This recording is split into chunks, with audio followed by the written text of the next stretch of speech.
So there's another candidate that is making noise, hasn't officially entered the fray yet, but that's former CEO of Starbucks, Howard Schultz. So we talked about him a few months ago. Mm-hmm. He is a centrist Democrat, okay? And not just by our definition, he labels himself as, he says he's a center-left Democrat. Might as well just be Bloomberg. He might as well be Bloomberg. They have a lot of the same positions. But anyway, he has been talking about getting into the race. And lately, he has been saying that it's not going to be as a Democrat, it's going to be as an independent.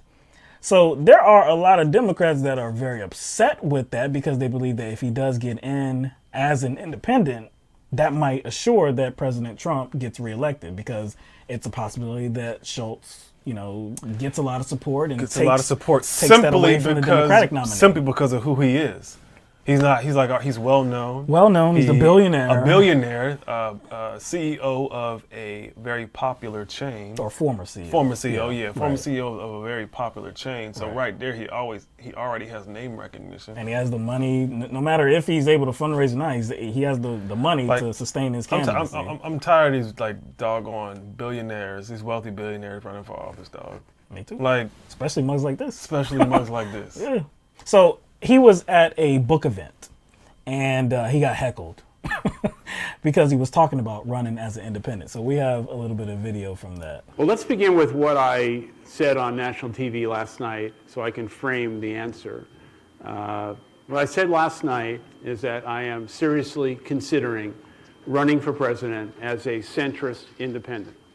And I wanted to clarify the word independent, which I view merely as a designation on the ballot. And don't help elect Trump, you egotistical billionaire asshole. Go back to getting ratioed on Twitter. Go back to Davos with the other billionaire elite who think they know how to run the world. That's not what democracy means. He started off his major point by saying, if I run as an independent, as if it's the name itself that separates him from any politics that we already have, or any of his kind of status quo type positions. But see, his problem if I run as an independent, it's not about the name. But see, to him it is. He believes in all of his words when he's expressing himself and his possible candidacy. He believes the Democratic Party is going far too left, and that's not where we need to be. We need to be right there in the center. That's why he wants to have this centrist campaign to get the country back on the right track. Makes sense. He wants to have a centrist campaign, but run as an independent, so it makes it look altruistic. Because independent people who run under the independent label tend to be viewed as such. Right. They're interested in the good, in doing the right thing. I wish somebody would have yelled out "Cappuccino." You know what I'm saying? Americano. Some coffee terms. You know what I'm saying? But again, or threw a shoe at him like a dude did Bush. Frappuccino. I wonder if he could duck it though. Bush is athletic. No, Bush is athletic. Yo, I'm wondering if Bush had boxing in his past. I don't know. Because the way he ducked and then smiled. Yes. It was like it was nothing. And then the first pitch too, strike, man. Dude was athletic. Give him that. But anyway, this guy Schultz, again, self-described centrist. In his words, self-described. That's important. The guy that was heckling him said, "Yeah, egotistical asshole." That's exactly what he is, man. He really believes that his ideology is what the country needs, and it's absolutely not. He wants to protect people just like him. He wants to protect the richest among us. He had an interview, this was on Tuesday, just earlier today, on NPR's Morning Edition. And he said, free Medicare for all, government paid, free college for all. First of all, there's no free. Nothing is free. And then he started adding that there's a dire need for a comprehensive tax reform without offering any specifics whatsoever. So this is free. See, we can't do this, okay? We have to be rational here, folks. Can't just give out all this stuff for free. There's always a cost to it. Yeah, I know there's a cost.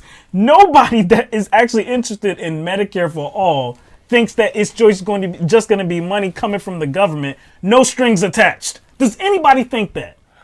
Not that I know of, but I think what's a greater cost to this country and this economy is the wealth gap. Yep. You know what I'm saying? I think that costs the economy much more than all the free stuff he's talking about. And corporate welfare. Why wouldn't he mention that? Why wouldn't he mention that? Why wouldn't he mention that? Man? So then this is another quote from him. So in this quote, he's talking about Senator Elizabeth Warren. So Senator Elizabeth Warren, and she had proposed this like ultra millionaire tax. And so what that would do, it would tax people with a net worth of $50 million or 2% tax, and an additional 1% on those with a net worth of $1 billion or more. So this is what Howard Schultz had to say about that.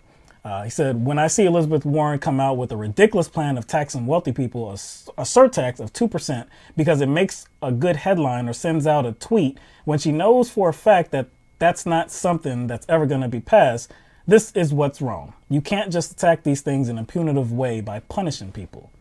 Now, this dude, I have to remind you, is a billionaire, okay? He's a billionaire, and he's talking about punishing people.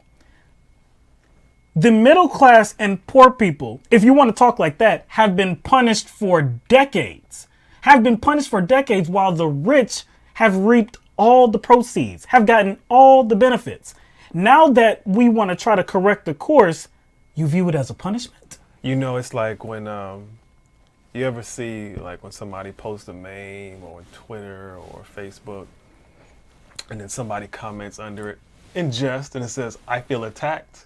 Yes. Just in jest. Yes. Because you talking about me in there, but just joking. That's what happened. That's what just happened. He just felt attacked by Elizabeth Warren when it's really all Elizabeth Warren was doing was promoting something very sensible, and he just got straight up triggered. Yep, he did. Because it's going to hurt him and billionaires like him.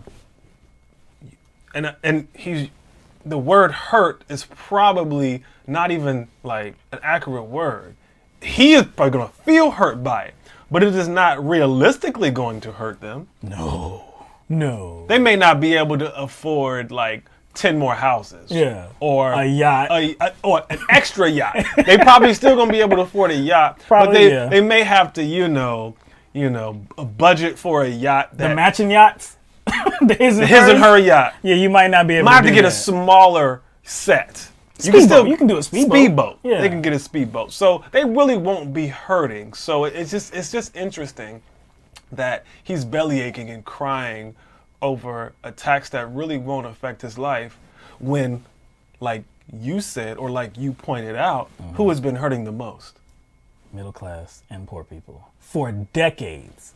But this mug got to grab his teddy bear and his blanket and go suck on his thumb in the corner. Oh, man.